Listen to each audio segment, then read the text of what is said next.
Selamat malam teman-teman. Sebelumnya silahkan klik tombol subscribe, supaya saya lebih semangat menghadirkan cerita seram lainnya lagi. Kali ini saya akan membacakan sebuah cerita yang berjudul Tumbal Pantai Selatan. Berikut ceritanya. Bram duduk sendirian di tepi pantai ketika malam sudah semakin larut. Angin laut berhembus kencang, membawa aroma asin yang menempel di kulit. Suara ombak terus bergemuruh, sesekali menghantam karang dengan keras seakan sedang marah. Malam itu bulan separuh tergantung di langit, cahayanya samar tertutup awan, membuat suasana semakin gelap. Ia menyalakan rokoknya, mencoba menenangkan pikiran yang sudah kusut berhari-hari. Hidupnya terasa mentok, jalan seakan buntu. Gaji pas-pasan, tabungan tipis, sementara kebutuhan makin banyak. Teman-temannya sudah sukses, punya rumah bagus, mobil, keluarga yang bahagia. Bram hanya bisa menyaksikan itu semua dari jauh. Ia merasa dirinya gagal. Beberapa kali ia mencoba peruntungan dengan bisnis kecil-kecilan, tapi semuanya berakhir rugi. Bahkan usaha terakhirnya, warung kopi di pinggir jalan, hanya bertahan beberapa bulan sebelum akhirnya tutup. Malam itu pikirannya penuh rasa marah, kecewa, dan iri. Kenapa nasibku kayak gini terus? Apa aku nggak boleh ngerasain hidup enak? Sekali aja, gumamnya sambil menendang pasir. Saat itulah, dari arah pohon cemara di dekat pantai muncul seorang lelaki tua. Jalannya pelan, rambutnya putih panjang, jubah lusuh menempel di tubuh kurusnya. Wajahnya tidak jelas karena cahaya bulan tertutup awan, tapi sorot matanya tajam seperti menembus dada. Bram sempat merinding, ingin pergi tapi tubuhnya seakan terpaku. Lelaki itu berdiri beberapa meter di depannya, tersenyum samar. Kau lagi mikirin nasibmu anak muda? Suaranya berat, tapi anehnya terdengar jelas meskipun suara ombak begitu keras. Bram menelan ludah. Iya pak. Lagi mumet mikirin hidup. Lelaki tua itu mendekat, lalu duduk di sampingnya. Anehnya pasir yang diinjaknya tidak meninggalkan jejak sama sekali. Bram tidak terlalu memperhatikan, pikirannya sudah terlalu penuh. Kamu tahu Laut Selatan bisa kasih semua yang kamu mau, kata lelaki itu lirih, seolah sedang membisikkan rahasia. Bram menoleh cepat, matanya menyipit. Maksudnya gimana? Lelaki itu tertawa kecil. Kaya, dihormati, hidup enak. Semua bisa kamu dapat, tapi... Ia menatap tajam ke arah laut yang gelap. Dahaga yang harus kamu bayar. Bram terdiam. Separuh dirinya ingin menertawakan orang tua ini. Pesugihan? Perjanjian gaib? Kedengarannya konyol. Tapi di sisi lain, hatinya yang sedang putus asa justru tertarik. Lelaki itu merogoh jubahnya, mengeluarkan secarik kertas kusut. Baca ini tepat tengah malam di sini. Bawa kembang 7 rupa, ayam hitam dan kemenyan. Jangan salah, kalau kau serius dia akan datang. Sebelum Bram sempat bertanya lebih jauh, lelaki itu bangkit. Tubuhnya berbalik perlahan dan berjalan ke arah hutan cemara. Bram menoleh sebentar ke ombak, lalu kembali melihat ke arah lelaki itu. Tapi anehnya sosoknya sudah lenyap begitu saja, seakan ditelan gelap. Bram tercekat. Hilang gitu aja. Sepanjang perjalanan pulang, pikirannya berkecamuk. Apakah semua itu nyata? Apa lelaki tadi hanya orang gila? Tapi kertas di tangannya jelas ada. Dengan tulisan tangan aneh yang ia bahkan tak mengerti, Bram mencoba mengabaikannya, tapi kata-kata lelaki itu terngiang terus di kepalanya. Laut Selatan bisa kasih semua yang kamu mau. Hari-hari berikutnya, hidup Bram tetap terasa berat. Gajinya makin menipis, cicilan menumpuk, dan keluarganya sering menagih kiriman uang. Ia merasa terjebak, hingga malam Jumat Kliwon berikutnya. Tanpa banyak berpikir lagi, ia membeli semua yang diminta.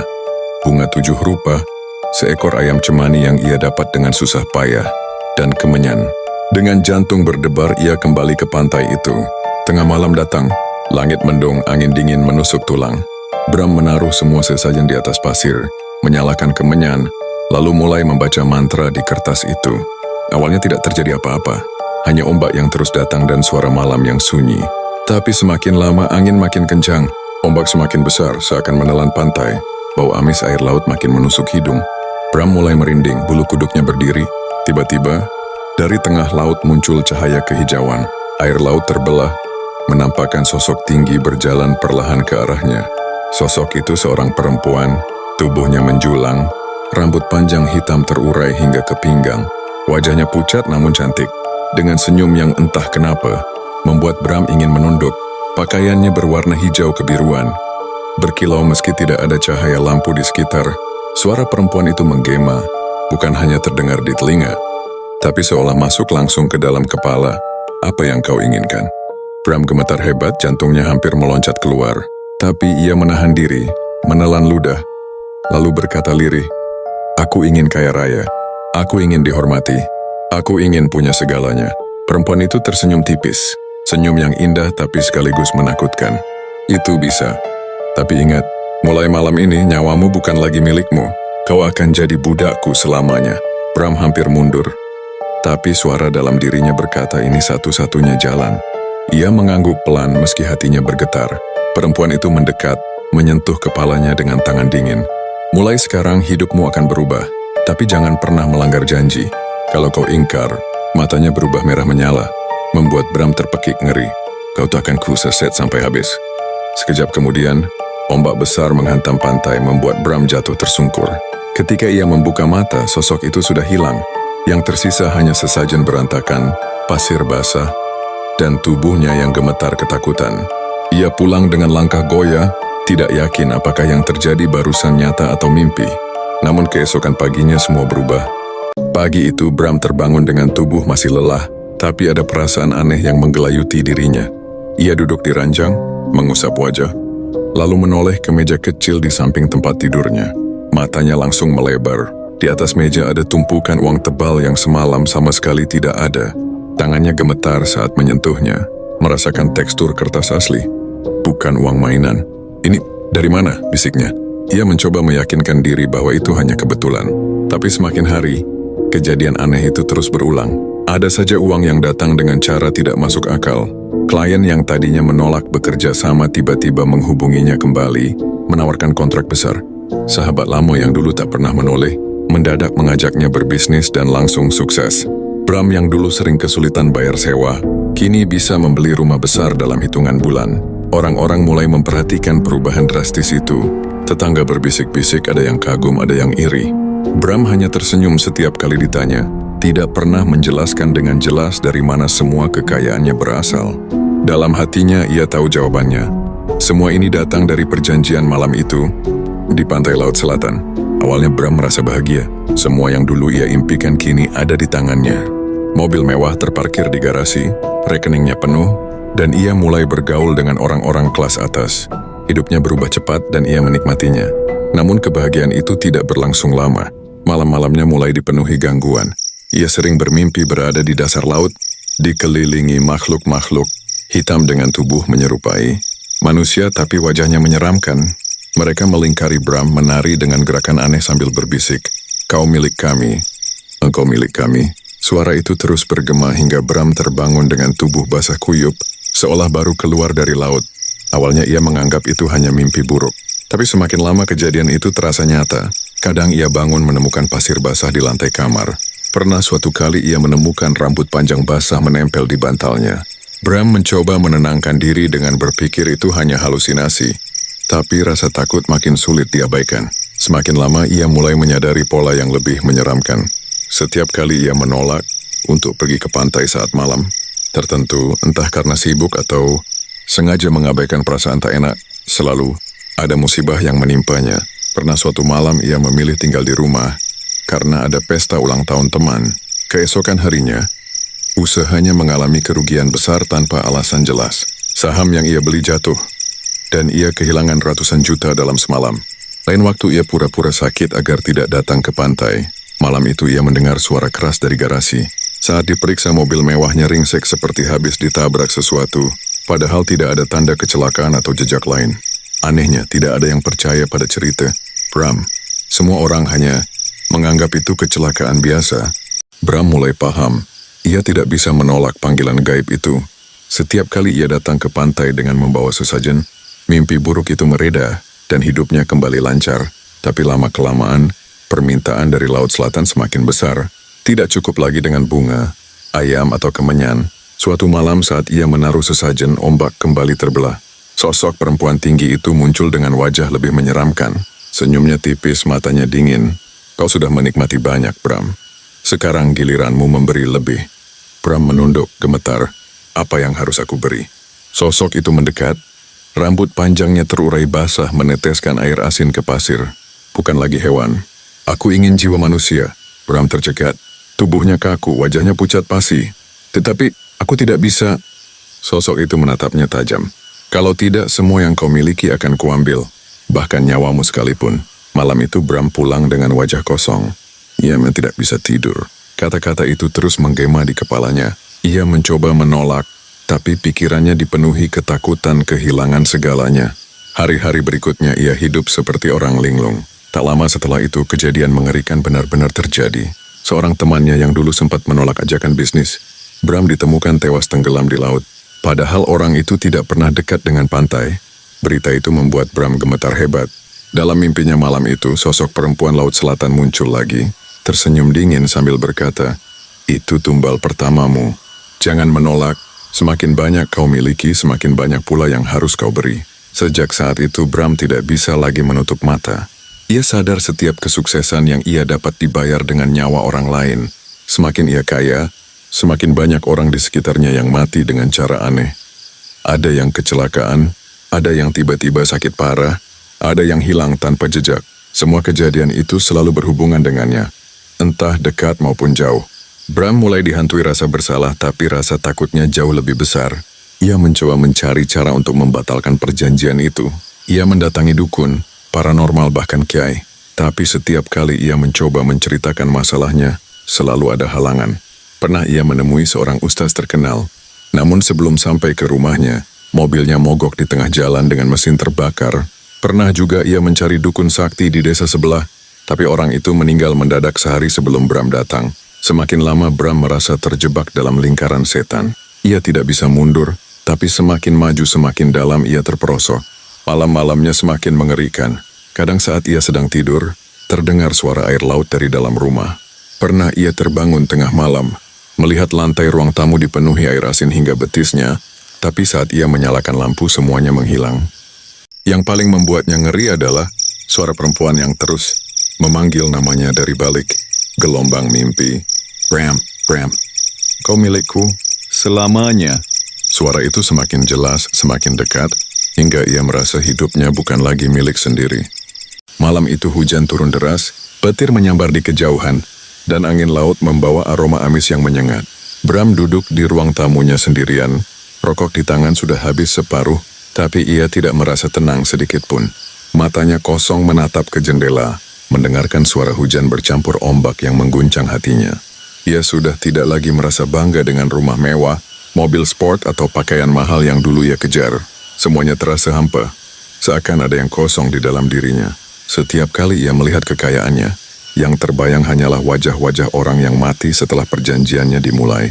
Bram meraih botol minuman di meja, meneguknya langsung. Tenggorokannya panas, tapi hatinya tetap beku. Ia sudah kehilangan banyak orang di sekitarnya. Beberapa teman dekatnya mati dengan cara aneh. Bahkan seorang kerabat jauh yang jarang ia temui juga ditemukan tewas tenggelam. Semua itu tidak masuk akal. Tapi Bram tahu, itu bukan kebetulan. Semua itu adalah bayaran dari perjanjian malam di Laut Selatan. Suara petir kembali menyambar, membuat kaca jendela bergetar. Bram hampir menjatuhkan gelas di tangannya ketika telinganya menangkap suara samar, seperti suara perempuan tertawa lirih, datang dari arah halaman. Ia menegakkan badan, matanya menatap tajam keluar jendela. Tidak ada siapa-siapa, hanya halaman basah diguyur hujan. Tapi tawa itu semakin jelas, lalu berubah menjadi suara tangisan panjang yang memilukan. "Bram." Suara itu berbisik, namun terdengar begitu dekat, seakan berasal dari belakang telinganya. Bram tersentak, berdiri tergesa, kursi terjungkal ke lantai. Ia menoleh ke seluruh ruangan tapi kosong. Nafasnya memburu, keringat dingin menetes dari keningnya. Ia tahu sosok itu sedang memanggilnya. Malam ini panggilan itu lebih kuat dari biasanya. Ia mencoba mengabaikan, tapi mendadak lampu rumahnya padam, menyisakan kegelapan pekat. Satu-satunya cahaya hanya datang dari kilatan petir di luar. Dalam cahaya singkat itu, Bram melihat sekelebat sosok perempuan berambut panjang berdiri di pojok ruangan. Gaun basah meneteskan air. Saat petir meredup, sosok itu hilang. Bram gemetar hebat, lututnya lemas. Ia betul-betul tidak bisa melarikan diri. Dengan langkah berat, ia keluar rumah, hujan mengguyur tubuhnya. Jalanan gelap, tapi ia terus berjalan menuju pantai. Suara di kepalanya semakin keras, seakan mengendalikan langkahnya. Pantai malam itu jauh lebih menyeramkan dari biasanya. Ombak tinggi, angin mengaum, dan langit hitam tanpa bintang. Bram menaruh sesajen seadanya yang ia bawa, lalu bersimpuh di atas pasir basah. Tangannya bergetar saat menyalakan kemenyan, tapi api lilin langsung padam tertiup angin. Dari tengah laut, Cahaya kehijauan muncul lagi, lebih terang dari sebelumnya. Air laut terbelah, dan sosok perempuan itu berjalan keluar, semakin besar, semakin tinggi, matanya merah menyala. Kali ini wajahnya bukan hanya cantik, tapi menyeramkan, dengan senyum dingin memperlihatkan gigi tajam. Kau pikir bisa melawan janji? Suaranya menggema membuat ombak memecah dengan keras. Bram menunduk, hampir menangis. Aku tidak sanggup lagi. Aku mohon bebaskan aku. Aku tidak mau lagi, tolong. Sosok itu tertawa keras. Suaranya seperti ribuan bisikan bercampur menjadi satu. Tidak ada jalan kembali. Kau sudah menikmati semua, dan kau akan terus memberi. Selamanya. Tiba-tiba ombak besar menghantam, membuat Bram terjatuh. Dari dalam pasir, tangan-tangan hitam muncul, meraih kakinya. Menariknya perlahan ke arah laut. Bram menjerit sekuat tenaga, mengais pasir, mencoba melepaskan diri. Tolong, siapapun! Tolong aku! Namun tak ada seorang pun mendengar. Desa sudah lama menutup diri dari pantai setiap malam Jumat Kliwon. Tidak ada yang berani mendekat karena banyak yang tahu tempat itu bukan pantai biasa. Bram meronta. Wajahnya penuh pasir dan air hujan. Tangisannya bercampur dengan suara ombak. Sosok perempuan itu mendekat, menunduk tepat di atasnya. Rambut panjangnya meneteskan air asin ke wajah Bram, membuatnya semakin meringis. Kau budakku, Bram. Jiwa dan ragamu milikku. Kau akan tinggal di dasar laut, melayani selamanya. Bram meronta lebih keras, tapi tangan-tangan itu semakin kuat menariknya ke arah laut. Tubuhnya terseret, kakinya terbenam, perutnya sudah masuk ke dalam pasir yang berubah jadi lumpur basah. Ia menjerit hingga suaranya serak, tapi tidak ada yang datang. Ombak terakhir menerjang, menutup tubuh Bram sepenuhnya. Dalam sekejap ia lenyap seakan ditelan bumi. Pantai kembali sunyi, hanya tersisa hujan dan suara ombak yang bergulung tanpa henti. Keesokan paginya beberapa warga menemukan pakaian Bram tergeletak di tepi pantai. Basah kuyup dengan pasir menempel. Tidak ada jejak tubuhnya. Tidak ada tanda-tanda orang tenggelam. Polisi sempat mencari tapi hasilnya nihil. Bram menghilang tanpa jejak seolah ia tidak pernah ada. Sejak hari itu cerita tentang hilangnya Bram menyebar luas. Ada yang bilang ia kabur ke luar negeri. Ada yang bilang ia bunuh diri. Tapi orang-orang desa tahu, Bram telah jadi bagian dari legenda pantai itu. Malam-malam tertentu, terutama malam Jumat Kliwon, beberapa warga mengaku mendengar suara teriakan pria minta tolong dari arah laut. Ada juga yang melihat bayangan seseorang berjalan di tepi pantai, lalu hilang ditelan ombak. Mereka percaya, itu adalah Bram, yang kini jadi budak laut selatan untuk selamanya. Sejak hilangnya Bram, desa itu tak lagi sama. Orang-orang mulai membicarakan kembali kutukan laut selatan yang selama ini mereka sembunyikan. Orang tua yang dulu diam akhirnya bercerita pada anak-anak mereka tentang pantai terlarang, tentang legenda perjanjian gaib yang selalu meminta tumbal. Beberapa warga yang penasaran mencoba datang ke pantai pada siang hari, sekadar mencari tahu kebenaran. Mereka menemukan sisa pakaian Bram yang sudah kering, tersangkut di karang. Anehnya kain itu tetap berbau amis seperti air laut yang baru saja menempel, meski sudah dijemur berhari-hari. Hal itu membuat mereka yakin, Bram bukan sekadar hilang, melainkan benar-benar diambil oleh sesuatu dari dasar laut. Cerita itu menyebar cepat bahkan sampai ke desa-desa sekitar. Ada yang mengaitkan Bram dengan kejadian-kejadian aneh yang makin sering muncul. Nelayan yang biasa melaut, tiba-tiba mengaku melihat sosok, bayangan pria duduk di ujung perahu mereka, menunduk dengan wajah pucat, lalu menghilang begitu saja. Ada pula warga yang saat berjalan melewati pantai, malam hari melihat sekelebat tubuh laki-laki menyeret rantai, diikuti tawa perempuan panjang dari arah ombak. Semua tanda itu membuat orang percaya bahwa Bram benar-benar tidak bisa pergi. Ia terjebak, dipaksa melayani di dunia yang tak terlihat. Suatu malam, seorang nelayan bernama Sardi mengalami kejadian paling menyeramkan. Ia nekat melaut sendirian karena butuh uang lebih. Saat jaringnya ditarik, ia melihat ada tubuh manusia yang terjerat di dalamnya. Jantungnya hampir berhenti saat menyadari wajah itu adalah Bram, dengan mata kosong dan kulit membiru. Sardi berteriak ketakutan, langsung melepaskan jaringnya ke laut. Namun saat menoleh kembali tidak ada apa-apa di sana, hanya ombak gelap menggulung. Ia pulang dengan tubuh gemetar, dan sejak saat itu Sardi tidak pernah lagi berani mendekati laut. Ia bersumpah pada semua orang bahwa ia telah melihat arwah Bram dengan mata kepala sendiri. Tak lama kemudian, seorang dukun tua dari desa sebelah datang, dipanggil oleh kepala desa. Ia duduk lama di tepi pantai, menyalakan dupa, membaca mantra dengan suara pelan. Setelah beberapa lama wajahnya berubah pucat. Dia tidak bisa kembali, kata sang dukun.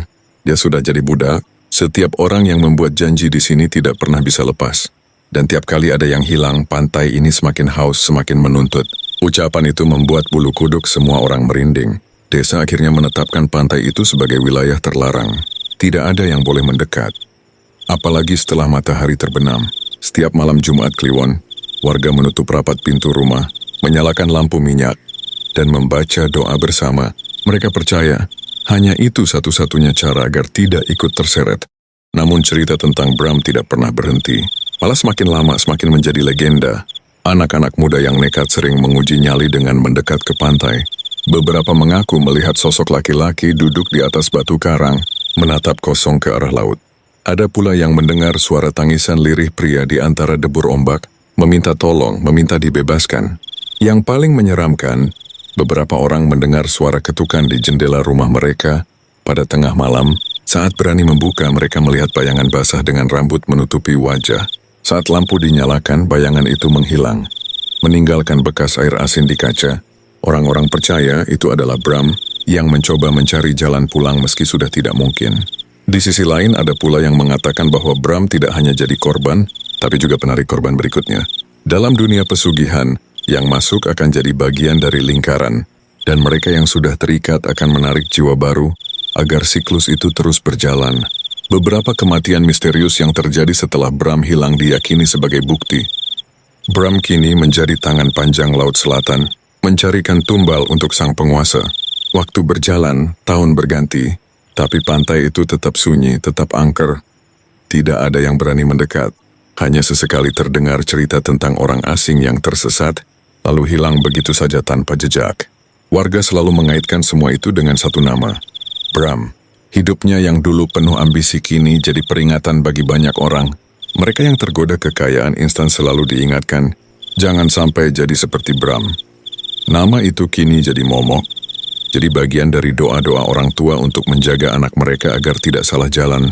Di malam-malam tertentu, terutama saat bulan purnama bersinar di atas laut, air ombak terlihat berwarna kehijauan, seperti memantulkan cahaya gaib dari dasar laut. Orang-orang yang pernah melihat bersumpah mereka mendengar suara samar, suara Bram yang berteriak dari bawah, "Tolong aku ingin pulang." Namun semua orang tahu tidak ada jalan pulang. Sekali janji di Laut Selatan, selamanya jadi budak. Dan begitulah nasib Bram, seorang pria biasa yang tergoda ambisi, menukar hidupnya dengan kemewahan sesaat, hanya untuk berakhir menjadi legenda horor yang menakutkan. Sampai hari ini orang-orang masih percaya, jika kau berjalan sendirian di tepi pantai itu saat malam, kau bisa mendengar langkah kaki yang mengikuti, meski pasir basah tak meninggalkan jejak. Dan jika kau cukup sial menoleh ke belakang, mungkin kau akan melihat sosok Bram, menatapmu dengan mata kosong, seolah mengajakmu ikut ke dalam laut bersamanya.